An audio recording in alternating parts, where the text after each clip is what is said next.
கர்த்தரும் இரட்சகருமாகிய இயேசு கிறிஸ்துவின் நாமத்தினால் இம்மானுவேல் விசுவாச ஊழியங்கள் வழங்கும் வாரம் ஒரு வசனம் என்ற தலைப்பில் இந்த 296ஆம் நிகழ்ச்சியில் உங்களை சந்திப்பதில் மிகுந்த மகிழ்ச்சி அடைகிறோம்.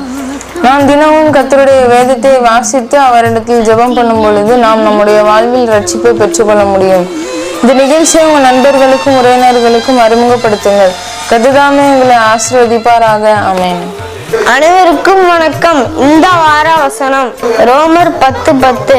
நீதி உண்டாக இருதயத்திலே விசுவாசிக்கப்படும், ரட்சிப்பு உண்டாக வாயினாலே அறிக்கை பண்ணப்படும்.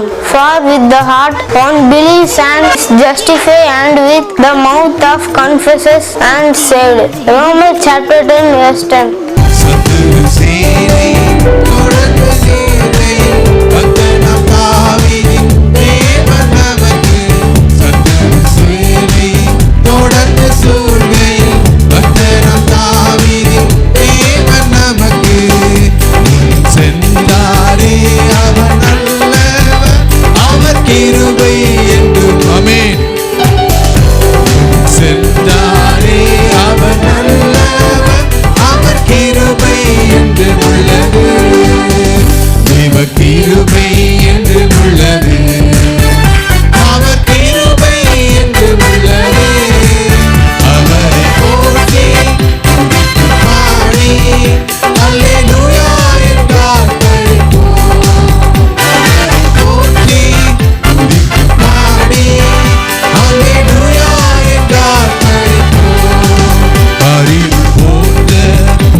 நல்லவர், விசுவாசிகள் நல்ல அல்லேலூயா அல்லேலூயா. ஆண்டவர் சொல்றாரு, கிட்டி சேரு, இன்னும் உண்மை கிட்டி சேரணும். தாவீது அதை பாடுறான், இன்னும் உண்மை கிட்டி சேரணும். அவர் செய்த நன்மைகள் ஏராளம். நம்ம அவர் விட்டு விலக நினைச்சோட விட முடியாது. அல்லேலூயா கிறிஸ்துக்குள் அருமையானவர்களே, ஆண்டவராய் இயேசு கிறிஸ்து நாமத்தினாலே உங்களை நான் வாழ்த்துகிறேன். இம்மானுவேல் விசுவாச ஊழியர்கள் சார்பிலே ஆண்டோட வசனங்களை நாம் வாழ்த்து வருகிறோம். வார ஒரு வசனம் என்ற முறையிலே இந்த 296வது வாரத்திலும் கூட ரோமர் 10ஆம் அதிகாரம் 10வது வசனத்தை ஆண்டோட கிருபையினாலே தியானிக்க இருக்கிறோம். ரோமர் 10:10 நீதி உண்டாக இருதயத்திலே விசுவாசிக்கப்படும், ரட்சிப்பு உண்டாக வாயினாலே அறிக்கை பண்ணப்படும். நீதி உண்டாக இருதயத்திலே விசுவாசிக்கப்படும், ரட்சிப்பு உண்டாக வாயினாலே அறிக்கை பண்ணப்படும். தேவன் நம்மை பாவத்திலிருந்து மீட்க ரட்சிப்பின் திட்டத்தை ஏற்படுத்தினார். இந்த பாவத்திலிருந்து மீட்பதற்கு வேறு எந்த வழியுமே கிடையாது என்பதை நன்றாக தெரிந்து கொண்ட பிதா தன்னுடைய குமாரனாகிய இயேசு கிறிஸ்துவை இந்த உலகத்துக்கு அனுப்பினார். ஆண்டவர் சிலுவையிலே அறையப்பட்டதுனாலே, சிலுவையிலே தன்னுடைய ஜீவனை கொடுத்ததுனாலே அவர் என்ன செய்கிறாரு, நமக்கு ரட்சிப்பை சம்பாதித்து தந்தார். அப்படி இருக்கும்போது ரட்சிக்கப்படும்படி ஆண்டவர் யாரையும் கட்டாயப்படுத்தவே மாட்டார்.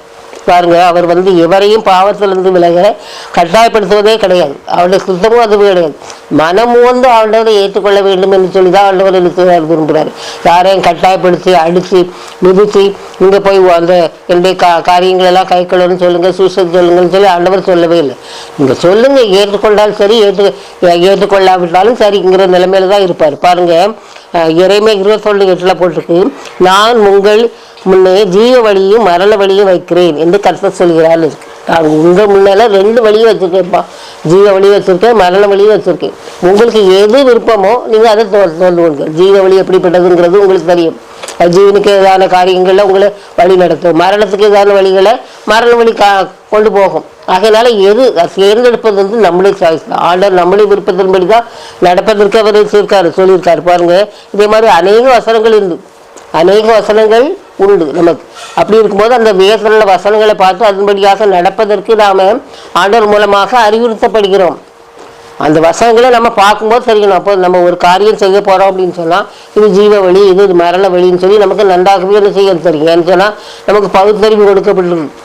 எது நல்லது எது கெட்டதுன்னு சொல்லி நமக்கு என்ன செய்யும் தெரியும் இந்த காலங்களில். ஆகையினால நம்ம அதை தெரிந்து கொண்டு என்ன சொல்ல வாழணும். பாருங்கள், சகையினுடைய வாழ்க்கை வரலாறுமே பார்த்தோம்னா, சகையை ஆண்டவரை பார்க்க விரும்பினான் நிலை போட்டிருக்கு. அப்போ பார்க்கறதுக்கு குள்ளமாக இருந்ததுனால அவன் அத்திமரத்தில் காலத்தி மரத்தில் ஏறலாம்.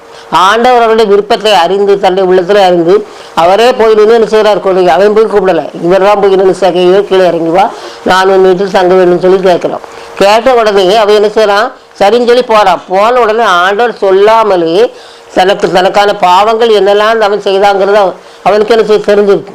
உதாரணமாக பாருங்கள், அவன் என்ன செய்கிறான், நான் வரி வாங்குறவே, அதனால் நான் அநியாயமாக யார்ட்டையா வாங்கினேன்னா 4 லட்சம் திருப்பி கொடுக்குறேன்னு சொல்கிறான். எல்லா காரியங்களும் ஆட்டோமேட்டிக்காக என்ன நடக்கும். உதாரணமாக நம்ம வீட்டுக்கு ஒரு விருந்தாட்களை நம்ம கூப்பிடுறோம், விருந்தினர் வந்திருக்காங்க. அப்போதான் என்ன செய்வோம், நமக்கு அவங்களுக்கு என்ன பிரியமான காரியங்களோ அதுதான் நம்ம செய்வோம். உதாரணமாக அவங்களுக்கு நல்ல சாப்பாடு வகையில் அவங்க ஒரு இனிப்பு வகையில் அதிகமாக விரும்புகிறாங்கன்னா நாம் இனிப்புகளை விரும்பாட்டா கூட அவங்களுக்கு இனிப்பான பதார்த்தங்களை செய்து செய்வோம், கொடுப்போம். அது மட்டும் இல்லாமல் அவங்களுக்கு வீட்டில் உள்ள காரியங்கள் பாட்டு விரும்புகிறாங்கன்னு சொன்னால் அவங்களுக்கு விருப்பமான பாட்டுகளை என்ன செய்வோம், நம்ம போடுவோம். அது மாதிரி விருப்பமான காரியங்களை நம்ம என்ன செய்வோம், விருப்பமான புத்தகங்களை வாசிக்க முடியாத என்ன செய்வோம், கொடுப்போம்.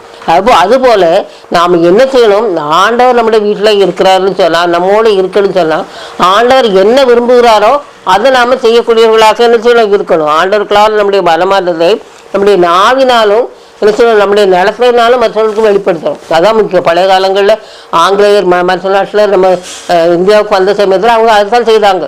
அவங்க போய் தனியாக போய் முதல்ல ஆண்டவரை ஏற்றுக்கொள்ளுங்கள்னு சொல்லவே செய்யலை. இங்கே எல்லாரும் ஆடைகள் உடுத்துக்கிட்டு இருந்தவங்களுக்கு இருக்குதாங்க. அவங்க உடுத்தக்குள்ள மாதிரி ஆடைகளை உடுத்த சொன்னாங்க. அவங்க சாப்பிட்ற மாதிரி நல்ல சாப்பாடு சாப்பிட சொன்னாங்க. அவங்க கல்வி கற்றுக்க மாதிரி கல்வி கற்க சொன்னாங்க. இப்படிப்பட்ட காரியங்கள்லாம் செய்தாங்க. அதனால நம்ம என்ன செய்யணும், ஆண்டவரை ஏற்றுக்கொள்கிறோம், ஆண்டவருடைய பிள்ளைகள்னு சொல்கிறவங்க ஆண்டவர் விரும்புகிறவமாக நம்முடைய நடவடிக்கைகள் அமையணும்.